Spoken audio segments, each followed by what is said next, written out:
Iran और Israel के बीच जंग का 1 महीना पूरा हो चुका है। दोनों ओर से लगातार हमले किए जा रहे हैं। ईरान लगातार इजराइल के कई शहरों को निशाना बना रहा है। ज्यादातर मिसाइलों को इजराइल इंटरसेप्ट कर रहा है, लेकिन कई मिसाइलें इजरायली शहरों में कोहराम मचा रही हैं। जैसे इजराइल में भी दहशत का माहौल है। देखिए रिपोर्ट।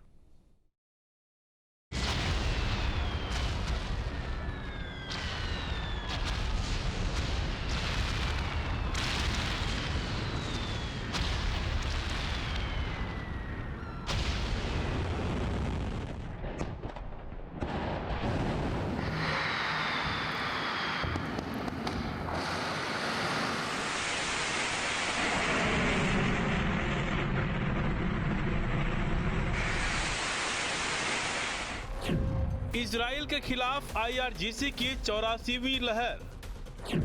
मिसाइल हमलों से दहल उठा इजराइल। तेल अवीव में पूरी रात मिसाइलों की बारिश। आसमान में क्लस्टर बमों की आतिशबाजी।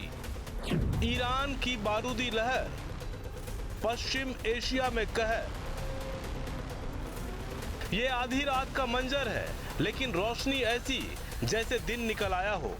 ईरान की क्लस्टर मिसाइलें जब इजरायली आसमान में दाखिल हुई तो मंजर कयामत जैसा था। एक विशाल मिसाइल हवा में फटती है और उसमें से सैकड़ों छोटे छोटे बम छर्रों की तरह पूरे शहर पर बरस पड़ते हैं। शुक्रवार और शनिवार की दरमियानी रात इजराइल पर ईरान ने मिसाइलों की बारिश कर दी।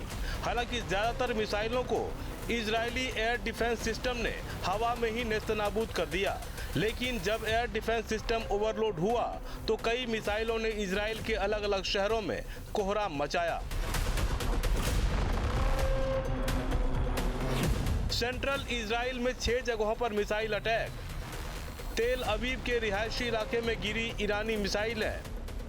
होलोन और रमतगढ़ में ईरानी मिसाइलों का कहर। हमले में 60 साल के बुजुर्ग की मौत, कई घायल।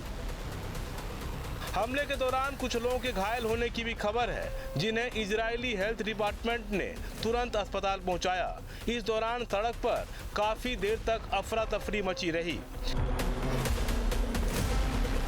इजराइल पर जब ये हमले हो रहे थे उस वक्त हमारी टीम वहां मौजूद थी। हमारे जाबाज रिपोर्टर और कैमरामैन ने अपनी जान पर खेलकर वहां के हालात को कैमरे में कैद किया और हालात का जायजा लिया।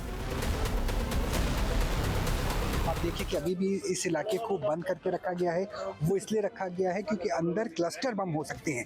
क्लस्टर बम की गंभीरता इस लिहाज से महत्वपूर्ण है क्योंकि एक मिसाइल खुर्रम शहर 4 जैसी मिसाइल 80 क्लस्टर बम में तब्दील हो जाती है और क्लस्टर बम कई ऐसे होते हैं जो इम्पैक्ट साइट पे गिरने के बाद भी फटते नहीं है। यही वजह है कि यहाँ पर लगातार आप देखिए किस तरीके से एम्बुलेंस यहाँ पर मौजूद है। एम्बुलेंस के साथ साथ जो राहत और बचाव कार्य है वो लगातार किया जा रहा है।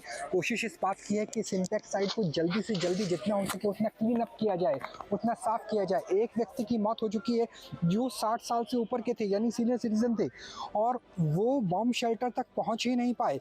और दूसरे व्यक्ति की बात करें तो वो गंभीर रूप से घायल बताए जा रहे हैं। कई लोग हैं जिनके जो घर हैं वहां पर इम्पैक्ट हुआ है, नुकसान हुआ है। तो ये स्थिति है इजराइल की। तेल अवीव में हमले का अंदाजा इस बात से लगाया जा सकता है कि पूरी रात सायरन की आवाज गूंजती रही। तेल अवीव, जिसे इजराइल का सबसे सुरक्षित शहर माना जाता था, वहां के लोग अपनी जान बचाने के लिए भागते नजर आए। मिसाइलें इतनी तेज हैं कि उन्हें संभलने के लिए चंद सेकंड का ही समय मिल पा रहा है। देखिए कि सायरन लगातार बज रहा है। लोग आपाधापी में बॉम्ब शेल्टर, जिसे हिब्रू भाषा में ममात कहा जाता है, वहां भाग रहे हैं। आसमान को लगातार स्कैन करने की मेरी कोशिश, ताकि अगर इंटरसेप्टर मिसाइल कहीं से चलती है तो वो न्यूज़ नेशन के कैमरे में रिकॉर्ड हो सके।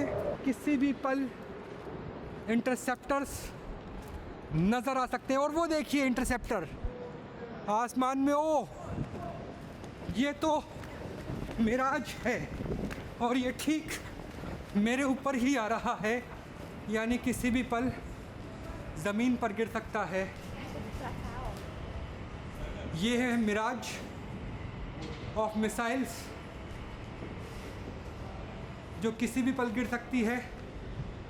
जहां मैं मौजूद हूँ यहाँ भी गिर सकती है, तो हमें थोड़ी साइड में हो जाना चाहिए। वहीं इजराइल पुलिस के प्रवक्ता ने बताया कि युद्ध के इस दौर में ईरान की तरफ से केवल रिहायशी इलाकों को निशाना बनाया जा रहा है। We're not going to get into the specifics. We're also not going to get into the specifics of the street, I want to remind you, because the terror regime uses this information to once again target our civilians. We've seen them use cluster munitions over the course of this operation, and once again, just a short while ago, these cluster munitions have one goal and one goal only. It's to maximize the civilian casualty count. Here you see that the cluster munition took the life of an individual. We have various other scenes across Tel Aviv where our first responders have arrived and unfortunately had to medically evacuate in various conditions another 4 civilians. ये तस्वीरें भी तेल अवीव की हैं, जिसमें देखा जा सकता है कि किस तरह ईरानी मिसाइल ने टारगेट को हिट किया, जिसके बाद पूरा इलाका दहल उठा और आसमान धुएं के गुबार से भर गया। इस वीडियो को सड़क से गुजर रही कार के डैश कैम ने रिकॉर्ड किया है। तस्वीरों में आप देख सकते हैं कि मिसाइलों ने किस तरह तेल अवीव में मौजूद एक इमारत को खंडहर में तब्दील कर दिया है। इजराइल के समारिया के देईर बलूच शहर में भी ईरानी मिसाइल के टुकड़े गिरे, हालांकि इससे किसी को ज्यादा नुकसान की खबर नहीं है। ईरानी मिसाइलों ने न सिर्फ इजराइल को हिट किया बल्कि फिलिस्तीन को भी टारगेट किया। फिलिस्तीन के जिन इलाकों में आईडीएफ का कैंप था, IRGC ने उसे भी निशाना बनाया। कुद्स न्यूज नेटवर्क ने एक वीडियो जारी किया है जिसमें तुलकरम शहर के आसपास में एक मिसाइल दिख रही है।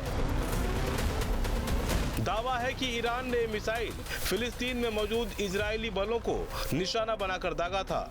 ईरान ने फिर दावा किया है कि उसके हमले रुकने वाले नहीं हैं। दूसरी तरफ इजराइल अपने शहरों को बचाने में नाकाम साबित हो रहा है। इस बीच ईरान ने बहरीन पर भी जबरदस्त मिसाइल हमला किया। ईरानी मिसाइलों ने बहरीन में अमेरिकी ठिकानों को निशाना बनाया, जिसके बाद बहरीन में भारी तबाही की खबर सामने आई है। रिपोर्ट के मुताबिक बहरीन में ईरानी बैलिस्टिक मिसाइल हमले के बाद बैपको रिफाइनरी धुएं में घिर गई।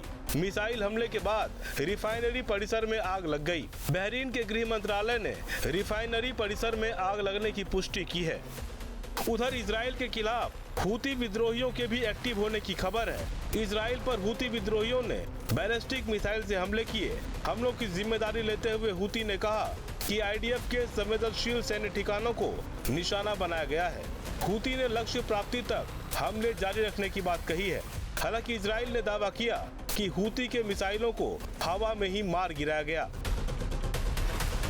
यानी कुल मिलाकर इजराइल और अमेरिका के खिलाफ ईरान का पलटवार जारी है। पलटवार भी ऐसी कि जिस जंग को 4 दिनों में खत्म करने का दावा किया जा रहा था, वो 30 दिन पार कर चुका है और सवाल बरकरार है कि आखिर इस जंग का अंत कैसे होगा। Team news state.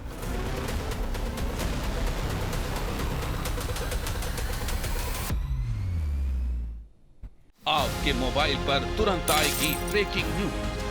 स्क्रीन पर सबसे पहले दिखेगी बड़ी खबर। देश दुनिया की हर खबर एक जगह। अब आपके मोबाइल पर तुरंत फटाफट इंस्टॉल कीजिए न्यूज़ नेशन ऐप और रखिए खुद को अपडेट।